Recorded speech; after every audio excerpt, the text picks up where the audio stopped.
I mean, do you think you could live on £4.87 an hour? No, I couldn't. But why do you think that your staff should have to live on that? As I say, apologies for repeating myself, but these are international seafarers that we are, or our recruitment, or our crewing agent is recruiting from an international field, and we pay substantially ahead of the international seafaring minimum wage. You haven't got time to stop? No. If you try to find a toilet, a proper toilet, like a human being, to go somewhere to do your necessities, it's impossible. You lose a lot of time. It's interesting you said, like a human being. Yeah. So you feel like you're not treated like a human being? I feel like I'm treated like a slave, like a number.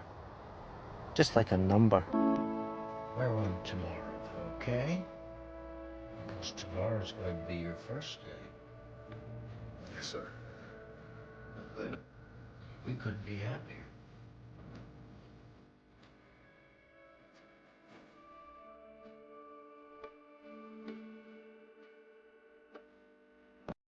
Salaries in the UK, hot contentious topic.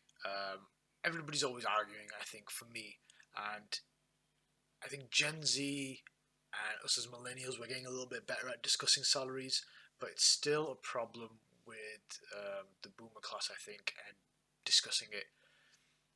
On top of that, UK pay is notoriously low. It's difficult.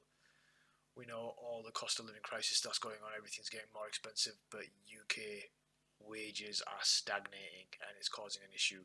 We've got some clips here today that I wanted to look at with you. Let's go. In 2006, I got a job managing the flagship Patrick Cox store on Sloane Street, and my salary was 31,000. And then what's that in today's? So wait. Yeah. So I was thinking, so that's 2006. That's what, 17 years ago. Then after that, I moved on to a role in Manchester, salary 31,000. Then in 2010, I moved on to Christian Louboutin in Selfridges, salary 31,000. And then the job that I just left, working with you, so this is 17 years later, when you think about the increases in everything, you know, cost of living, rental, everything, I was on 31,000. 17 years later. Is that like your angel number? But it's crazy. I mean, it's obviously something to do with me. It's a mental block. I need to kind of break through. But it shows that employers haven't been committed to increasing salaries in line with inflation and the increases in the cost of living. Yeah, I don't even know what to say to that, to be honest, other than you're not being respected. You know, 17 years later, he's got 17 years worth of experience working as shop managers for these large retailers, and he's on the exact same wage. I don't even, to be honest, when I've been job hopping or moving across, the salary's also been the same. It's never moved for me. That might be different for some other guys or some different professions, but I've experienced the same thing, so I don't know what to say other than it's just shocking to hear something like that. You know, somebody who has such a vast amount of experience in his particular field, it doesn't necessarily mean that the money's going to be there for him. It's only me. When I look at some of these UK salaries, it makes me think that I've walked into the wrong career. I think I've genuinely walked into the wrong career path. Because what you mean 27k? Yo, I have not done all this revision for 27k when I graduate from university, bro. What sort of malarkey is this?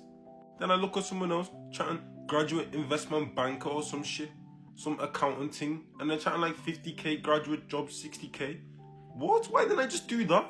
I'm more than qualified to have done maths or something at uni. Why shouldn't I have done that? Yo, it's a hair in my head. I'm actually gonna be broke. I think I looked at his description and he said he's an English literature major at university. Unfortunately, picking the right career is really important, and you know, people say you pick what you're passionate about and all the rest of it, But at the end of the day, it's hard to be passionate about something when you're struggling to make ends meet, and that's just the reality of the nature. You know, accounting, finance work, investment banking, whatever it is, there are always going to be more highly paid professions just because they work with money. You know, teachers teach kids. There's not a lot of money in that. You know, some garbage men, you know, unfortunately, not something I agree with, but it's just the way society works, and they've just made these professions at the top of the list in terms of how much money you can make, and other professions not so much. So it really is potluck where you end up. You might get lucky, you might not. It's just the way it works. We have come to accept low salaries in the UK. In fact, the average wage in the UK is £37,000, and if you compare that to neighbouring Germany, it's £50,000, and the United States is even higher. And that's a big problem because the average house price in the UK is £320,000, which is about the same as Germany. However, a person in the UK needs to earn 9 times their salary in order to buy the average house in the UK, whilst in Germany it's around 6 to 1. I mention real estate because it's the #1 purchase of every single person. Now, a lot can be done to bring the UK back towards a global powerhouse which attracts the best minds and employees across the world. And I'll cover this in future videos, so follow for more. I 100% agree again. You know, this is just time and time, the same topic keeps coming up, the fact that UK wages are so low. You move to America, you move to Germany, you move to other places, whatever role you've got, there's more money abroad, and a lot of people are moving abroad. You know, one of my friends lives abroad working as a teacher, and he's essentially stuck over there and he can't come back because the wages are so low over here compared to over there. Yeah, something's going to have to change, and to be honest, a lot of people, including myself, are working, you know, more jobs than one. You know, whether you're doing Uber Eats on the side, Amazon delivery, whatever else it may be. You know, I've got this Amazon Flex app installed, and every day I look on there, and all of the delivery routes are gone because people are that desperate to get these routes and to get some extra cash in their pocket. It's really difficult right now, to be honest, and everybody is struggling to make ends meet on one income.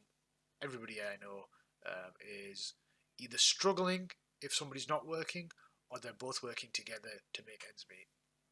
Most teachers are contracted to a 37-hour working week. However, this report shows that the majority of teachers do between 50 and 60 hours a week. That's some significant excess hours going on there. But think about it, it's half term this week. Any teachers, educators out there? Report writing, lesson planning, other areas where you could be doing excess hours, school trips, so you aren't on a school trip. All of these excess hours count towards national minimum wage, and you need to make sure that you're being paid correctly in accordance with the minimum wage rules and regulations. The report says that half of the teachers actually say this workload's unacceptable. What do you think? Unacceptable. Teachers are notoriously one of the most underpaid professions, and one of the most highly skilled, in my opinion. You're literally bringing up the future generation, and you're being woefully underpaid. And I know some people complain and say, well, teachers get loads of holidays with their kids, and that's fine, but this lady has just said it herself. You know, 37-hour work week, and everything that they do over and beyond. You know, teachers, everybody knows at least one teacher that has gone above and beyond for a child, paid for things out of their own pocket, done things after hours where they're not getting paid, and there is just no respect. Especially today, kids honestly are acting seriously like crazy in school and outside of school, terrorizing neighborhoods and all sorts, but that's a different topic. And we've got these teachers, and not all teachers are great, of course. You know, there's a fine line with everything. But the matter of the fact is that they're being overworked and underpaid, and I completely agree with that.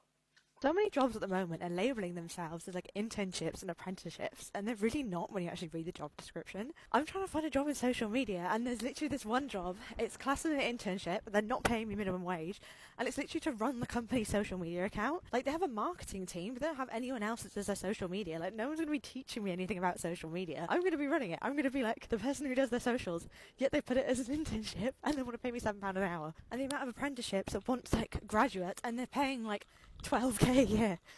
12k a year is less than my rent for the year. What economy are you living in? Because I'd really like to be living there where 12k a year is something that I can comfortably afford to live off, or at least pay my rent and my bills and feed myself from. The thing is that the UK has made this minimum wage, and the minimum wage is supposed to mean the minimum wage that you can earn to live on, so that you can pay for all your necessities and have a little bit of something left over.